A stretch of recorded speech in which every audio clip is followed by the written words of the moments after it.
So,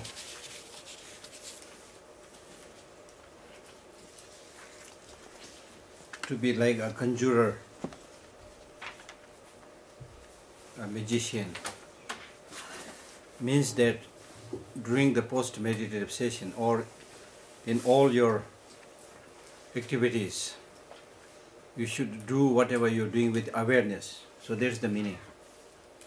Okay, full alertness and awareness. You should not be just going, your life around like a zombie, not much awareness, That's the problem. Most of the time we have not much awareness. And to be fully conscious and aware of what you are doing is very, very important. There is a story during Nagarjuna's time. There was a thief who one day saw Nagarjuna and he was very, very impressed. He is a very magnificent person. So he went to Nagarjuna and said that I am quite impressed by you.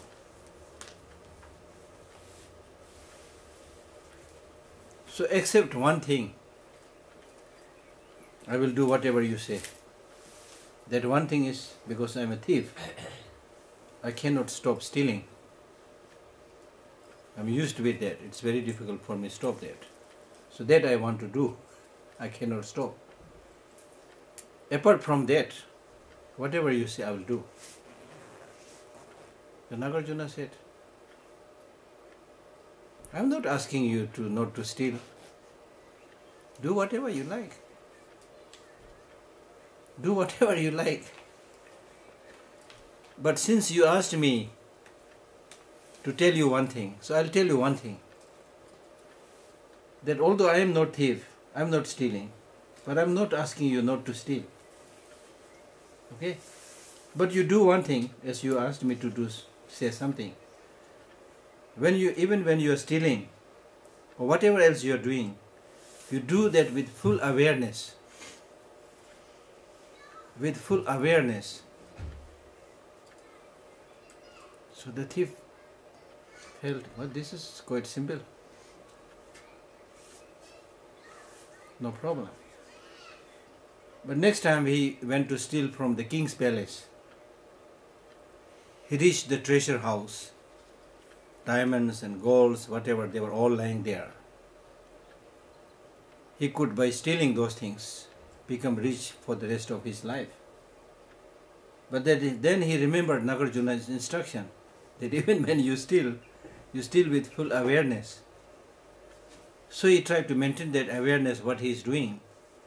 Of course he realized that he is stealing gold and things like that, and what is lying before him is gold and things like that. But with full awareness, he did not see much difference between these gems, gold, silver, diamond and so forth, and the stones lying outside on the road. With awareness, he did not see any difference. You see? When the awareness is not there, then the gold becomes important, diamond becomes important. But when there is awareness, it was like the stones lying on the road. So just by maintaining awareness, he stopped stealing. And then he went back to Nagarjuna and said, you played the trick on me. You played the trick on me. This is what happened. I said, it's up to you. I'm not stealing. I just simply told you to maintain awareness, and then whatever be the outcome, that's not my responsibility. You see? So therefore in our life, it's really, really important to be fully alert and aware. If you're fully alert and aware, you will enjoy life. You will enjoy life. Like for example, when you're eating, you should be fully aware of what you're eating. Taste it. Chew it nicely. You will find it so delicious. When you do it, you will be able to digest it better. But most of the time when we are eating, we are thinking about something else. We are listening to Dharma teaching, we are physically sitting there, but the mind may be in New York. So we are not there where we should be. So the problem with us is that most of the time we are not in the home. Most of the time we are not in the home. That means the mind is not there.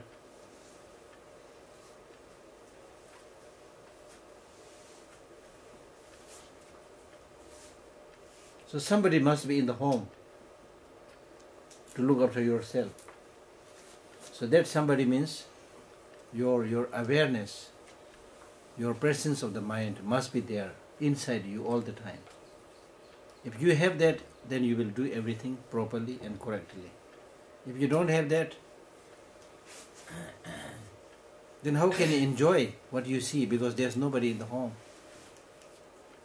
Your eyes see something, but you cannot enjoy because there's no enjoyer. There's no awareness. When you're eating something, you cannot taste it properly because there's no awareness. So therefore, maintaining that presence, awareness, is very, very important. It is in this way you can really enjoy each and every minute of your life. But if you don't have that, now you are here, you are thinking about tomorrow. When tomorrow comes, you are thinking about day after tomorrow. Or you are thinking about what happened in the past, long past.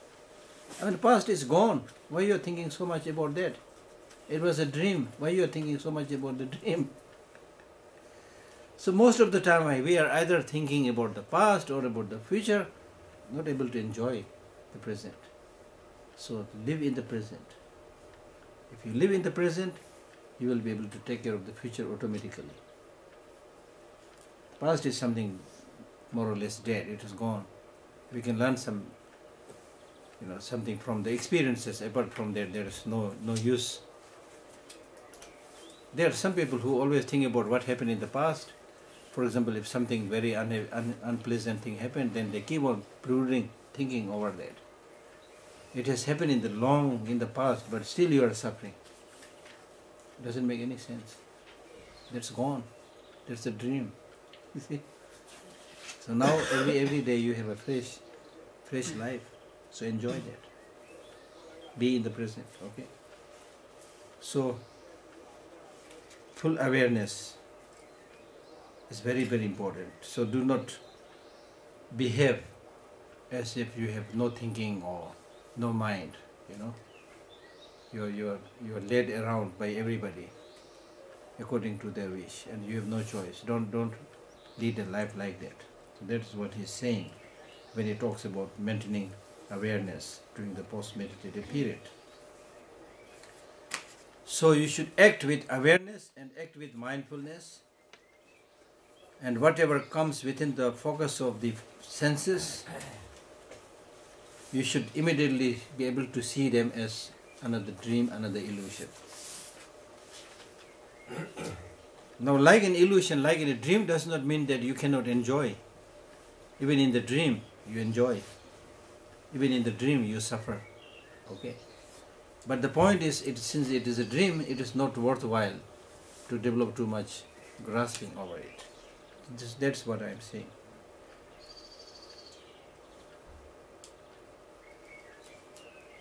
So in all your physical, verbal, mental activities, the influence of what you have learned during the meditative state must be there.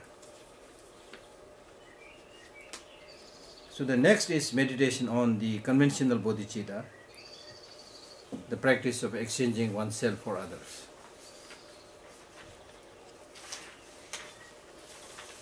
Shantideva in his Bodhicharya Avatara says, those who wants to quickly protect oneself and others, one should undertake this secret practice, sublime secret practice of exchanging oneself for others. And if you don't practice this exchange of one's happiness with the sufferings of others, not only you will not achieve Buddhahood, but you will also not have peace and happiness in the samsara. So therefore, in order to dispel your harms and the sufferings of others, you should give yourself to others and protect others as if they are you. As if they are you. Now that means right now we care primarily about oneself. I, me, mine all the time, as I explained yesterday. I, me, mine all the time. And because of this obsession with I, me and mine, we get fear, depression, loneliness, disappointment and so forth. Our main practice was self-cherishing attitude so far. So now exchanging this practice means so far we have been thinking only about oneself and forgetting the well-being of others. Now exchange this practice by thinking more about others than about yourself. That's called exchanging. Is it possible to do that practice? It may not be easy because first of all people will say, who am I to think about others? They will do their business. That comes in our mind. Especially in an individualistic society where we are trained to fight for one's right, take care of the individual. We might think that I care about myself, they will care about themselves. Who am I to look after them? We get that kind of feeling. Okay? But you have already said that you want that long-lasting peace and happiness. If that is what you want, then the only way to have that long-lasting peace and happiness is to care more about others than you care about yourself. That's the only way. There's no other way. All the shortcomings, all the downfalls, all the miseries and sufferings that we have today in the world, they are a result of egoism. They are a result of only thinking about oneself and forgetting others. Do you think this is true? Because everybody thinks about oneself, nobody thinks about the common goodness, or hardly anybody thinks about the common goodness.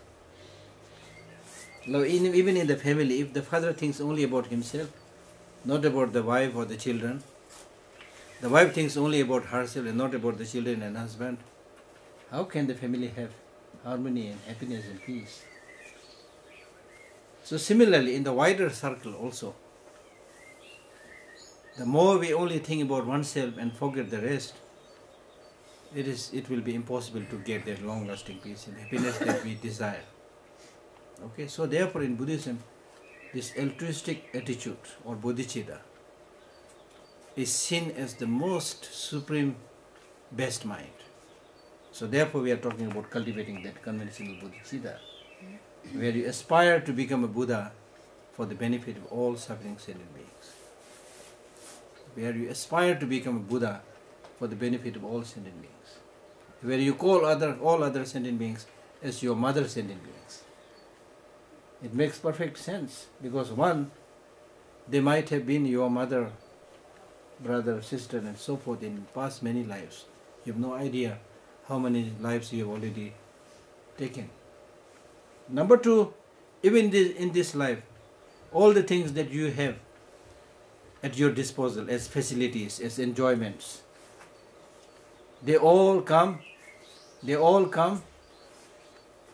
from others. They all come from others. Clear? They all come from others. Of course, again your negative mind will say, so what? So what? I got this because I paid. Nobody gave it free to me. I got it because I paid for it. That's the wrong way of thinking. Even if you have money, if there's no supply of grains, bread or whatever, what will you do with the money? Will you eat money? See? So our very survival is very much dependent upon others. So therefore we should be grateful to everybody, regard them as our mothers. Of course you will say, yeah, I got the benefit, but they have no wish to benefit me. But that is irrelevant. Whether they have a wish to benefit you or not is irrelevant. For example, this text, we call it holy text. Okay? And we respect it. But do you think this holy text has a motivation to benefit you? Huh? The text has no motivation to benefit you. But because you are benefited, therefore you respect it. Therefore respect it. So therefore it is really not so much about whether somebody has this wish to help you or not, but since you are helped, you got the benefit, therefore you should be thankful to everybody. Okay?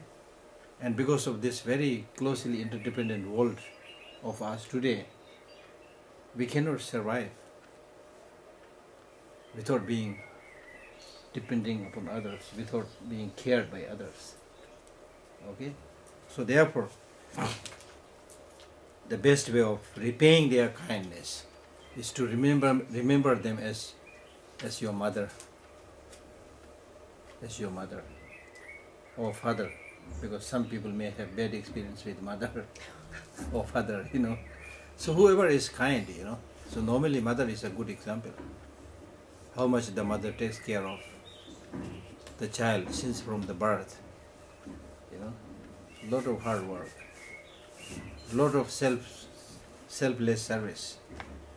So remember the rest of the sentient beings as your mother, and then think about, it's not enough to remember them as your mother, but think about repaying their kindness. Now, how can you repay their kindness? Just by giving some money? That's okay, but that is not the best way. The best way is, we'll read later. Okay?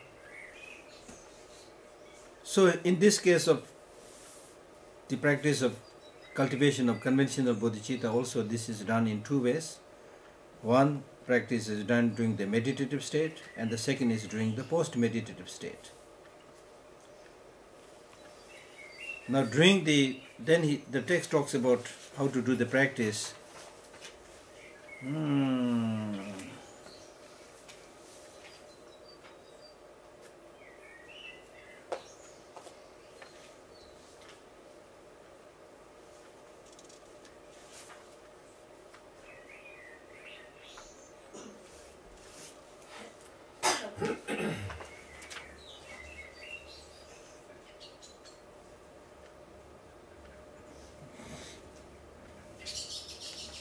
So there are some differences with the root text, but the actual practice, training in the conventional awakening mind, banish the one to blame for everything. So in my Tibetan text it comes a little bit later, but anyway we can start explaining it. Banish the one to blame for everything. Who is to blame for everything? Banish the one. Get rid of that one. Huh? Self-cherishing. Here in this case, self-cherishing attitude. Self-cherishing, as I explained earlier, do not misunderstand this.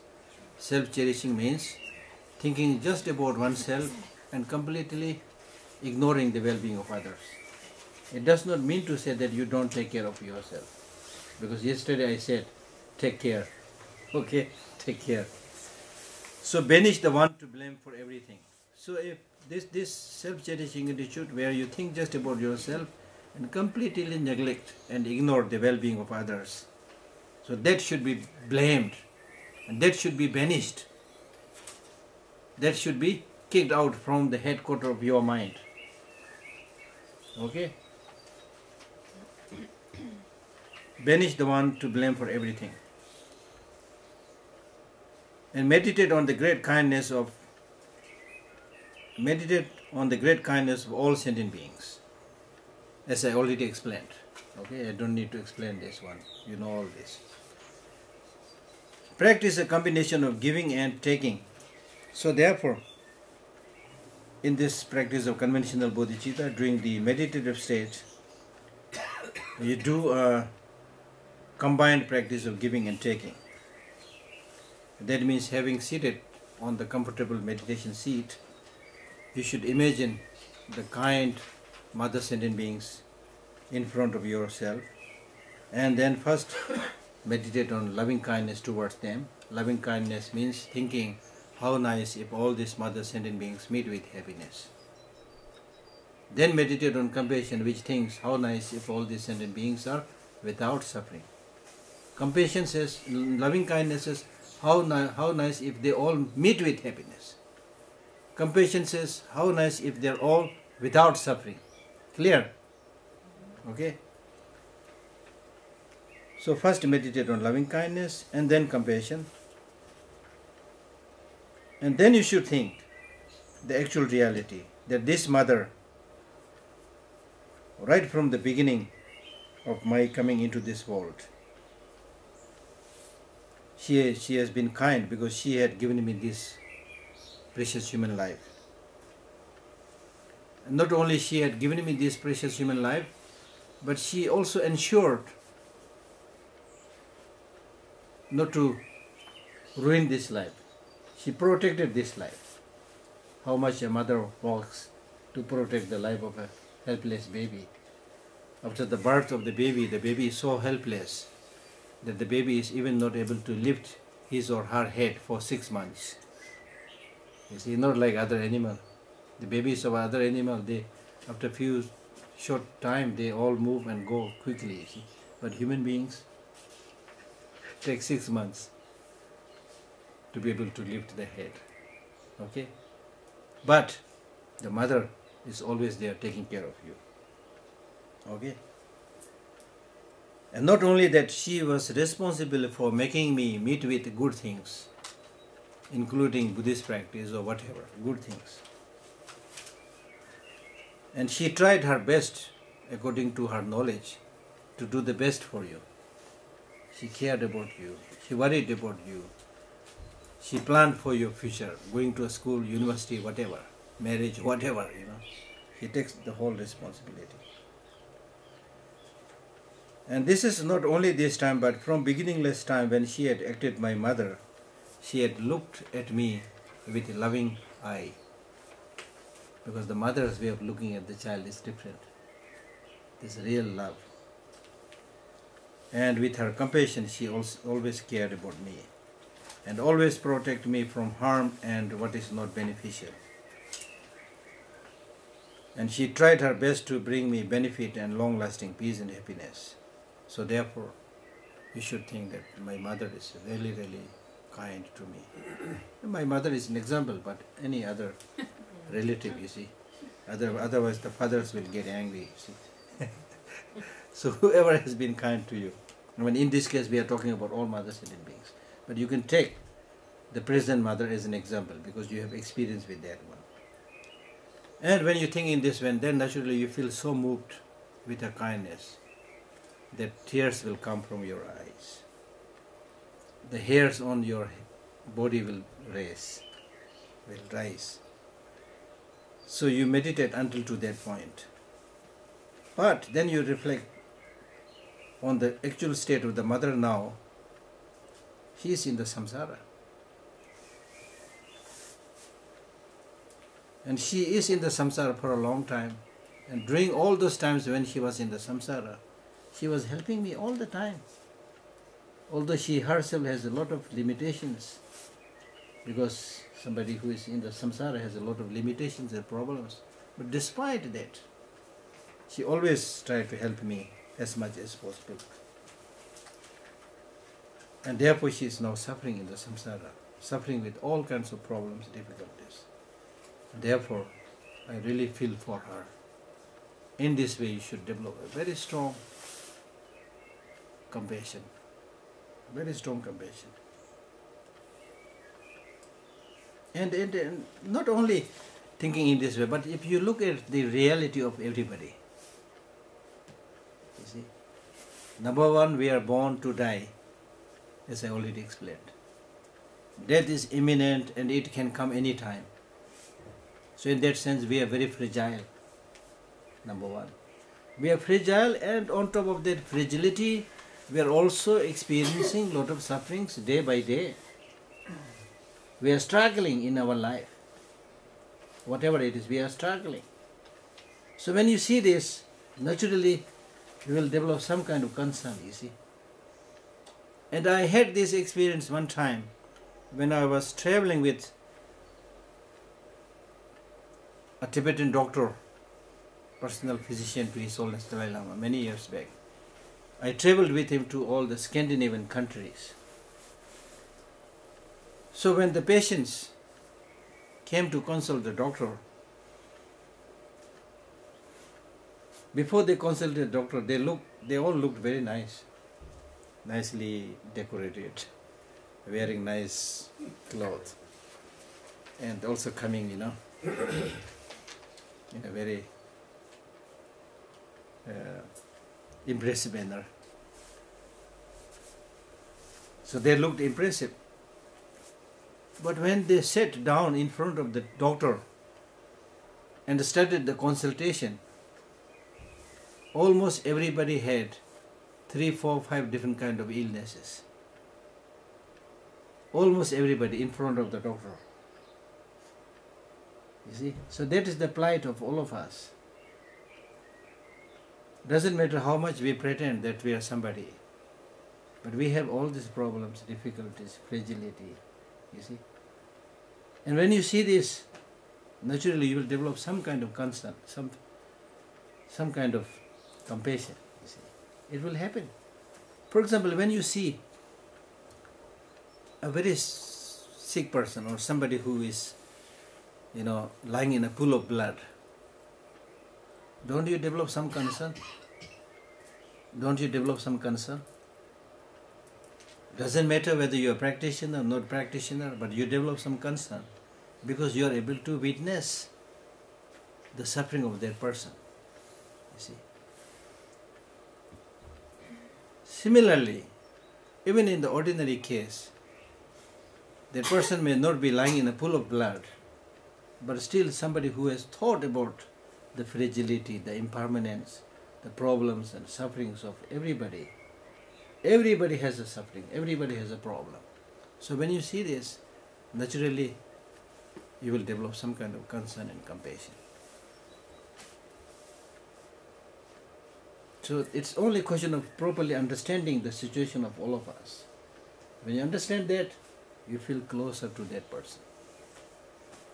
You feel concern for that person. You develop compassion for that person.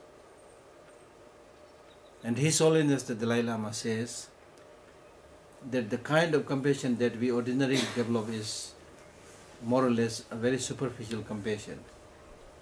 Because when we develop some kind of sympathy or compassion, say for a beggar, we are able to develop some kind of sympathy and compassion for the beggar, or very poor people, or neglected people.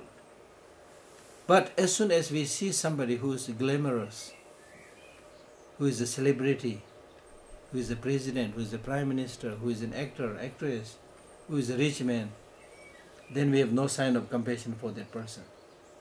Instead, we might aspire and think, how nice if I'm also that actor. How nice if I'm that actress. And it is because of this aspiration we sometimes make a lot of effort to see that famous actor, actress, president, prime minister, to take a photo with that person. You may not be able to become the president, prime minister, but at least you want to say, see, I'm with the president. See, I'm with this famous actor, actress. And if you manage to get their signature, it's a big thing. Oh, I got his signature. See.